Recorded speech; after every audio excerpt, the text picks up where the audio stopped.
اس روح پرور سفر کا آغاز کرنے سے پہلے براہ کرم اس ویڈیو کو پسند کریں، چینل کو ضرور سبسکرائب کریں اور بیل آئیکن دبانا ہرگز نہ بھولیں تاکہ بنی آدم سیریز کا ہر نیا باب سب سے پہلے آپ تک پہنچ سکے۔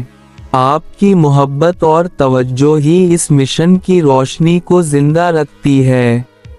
انسان کی پیدائش سے بہت پہلے نہ زمین تھی، نہ آسمان، نہ وقت کی کوئی قید، بس خاموشی تھی، ایک ایسی خاموشی جس میں اللہ تعالیٰ کا ایک عظیم ارادہ پوشیدہ تھا۔ پھر ایک اعلان ہوا، ایک ایسا جملہ جس نے پوری کائنات کو ہلا کر رکھ دیا، میں زمین پر ایک خلیفہ بنانے والا ہوں۔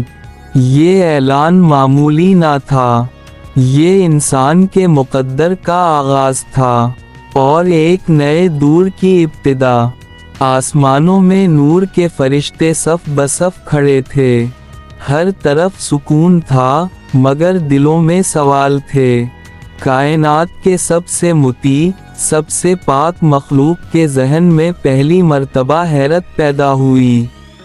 وہ سوچنے لگے، ایک نئی مخلوق اور زمین پر، وہ زمین جہاں جنوں نے فتنہ کیا تھا، فساد مچایا تھا، خون بہایا تھا۔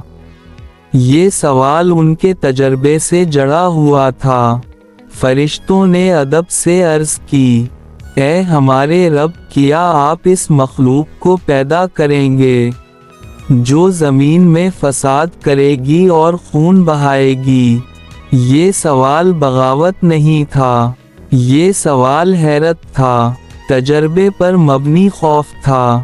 اللہ تعالیٰ نے جواب دیا، میں وہ جانتا ہوں جو تم نہیں جانتے۔ یہ جملہ انسان کی عظمت کا پہلا راز تھا۔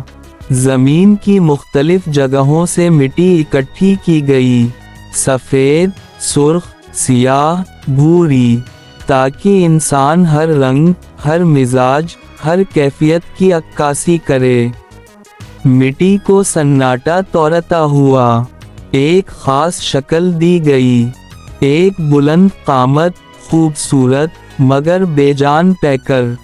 فرشتے اس مخلوق کو دیکھ کر سوچ میں پڑ گئے، کیا یہ واقعی زمین کا خلیفہ بنے گا؟ پھر وہ لمحہ آیا جس نے کائنات کی تاریخ بدل دی۔ اللہ تعالیٰ نے اس بے جان جسد میں روح پھونک دی، جسم لرزا، مٹی نے حرارت پکڑی، پھر پہلی سانس لی گئی، آدم علیہ السلام زندہ ہو گئے۔ نور کے فرشتے اس نئی مخلوق کو حیرت سے دیکھ رہے تھے، ایک ایسی مخلوق جو نہ بالکل نور تھی، نہ مکمل مٹی۔ انسان کو اس کی طاقت نہیں، اس کی کمزوری نے ممتاز کیا۔ انسان کو اس کے گناہوں نے نہیں، اس کی توبہ نے عظیم بنایا۔ انسان کو اس کے گرنے نے نہیں، گر کر اٹھ جانے کی صلاحیت نے چنا گیا۔ اس مخلوق میں ایک ایسی خصوصیت رکھی گئی جو نہ فرشتوں میں تھی، نہ جنات میں، اختیار، آزاد ارادہ۔ یہی طاقت انسان کو سب سے منفرد بناتی ہے۔ انسان چاہے تو تاریکی میں گر سکتا ہے اور چاہے تو نور کے اس مقام تک پہنچ سکتا ہے جہاں فرشتے بھی نہیں پہنچ سکتے۔ اللہ تعالیٰ نے آدم کو تمام چیزوں کے نام سکھائے، ایک ایسا علم جو براہ راست رب کی طرف سے دیا گیا۔ پھر فرشتوں سے فرمایا، اگر تم سچے ہو تو ان چیزوں کے نام بتاؤ۔ فرشتوں نے عاجزی سے کہا، ہم اتنا ہی جانتے ہیں جتنا آپ نے ہمیں سکھایا۔ پھر آدم علیہ السلام نے وہ تمام نام بیان کیے جو اللہ نے ان کو سکھائے تھے۔ یہ لمحہ تھا جب فرشتوں نے سمجھ لیا، انسان کو علم کی وجہ سے فضیلت دی گئی ہے۔ اللہ نے حکم دیا، آدم کو سجدہ کرو۔ یہ عبادت کا سجدہ نہیں تھا، یہ عزت کا، مقام کا، رب کے فیصلے کی تعظیم کا سجدہ تھا۔ تمام فرشتے سجدے میں گر گئے، آسمان نور سے بھر گیا، مگر صرف ایک نے انکار کر دی، وہ تھا ابلیس۔ اس نے سر اٹھا کر کہا، میں آگ سے بنا ہوں اور یہ مٹی سے، میں اس کے آگے جھکوں گا نہیں۔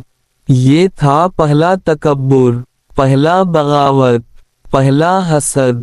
اسی لمحے انسان کے خلاف جنگ کا آغاز ہو گیا، ایک ایسی جنگ جو آج بھی جاری ہے، اور انسان کو چنا گیا اس جنگ میں سچائی کا سپاہی بننے کے لیے۔ آخر انسان کو کیوں چنا گیا؟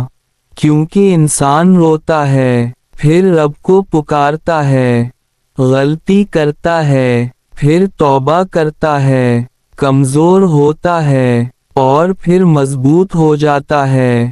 انسان گر کر فرشتوں سے بھی اوپر جا سکتا ہے۔ انسان کو اس لیے چنا گیا کہ اس کے اندر گناہ بھی ہے اور نور بھی، خوف بھی ہے اور امید بھی، اور ان دونوں کے بیچ وہ راستہ بھی ہے جو سیدھا رب کی طرف جاتا ہے۔ اسی لیے انسان چنا گیا، اسی لیے آپ چنے گئے۔ اگر اس قسط نے آپ کے دل کو جھنجھوڑا، آپ کی سوچ کو نئی سمت دی، یا آپ کی روح میں روشنی پیدا کی، تو ویڈیو کو پسند کریں، چینل کو سبسکرائب کریں اور بیل آئیکن ضرور دبائیں تاکہ بنی آدم سیریز کا ہر نیا باب فوراً آپ تک پہنچ جائے۔ آپ کا بہت شکریہ۔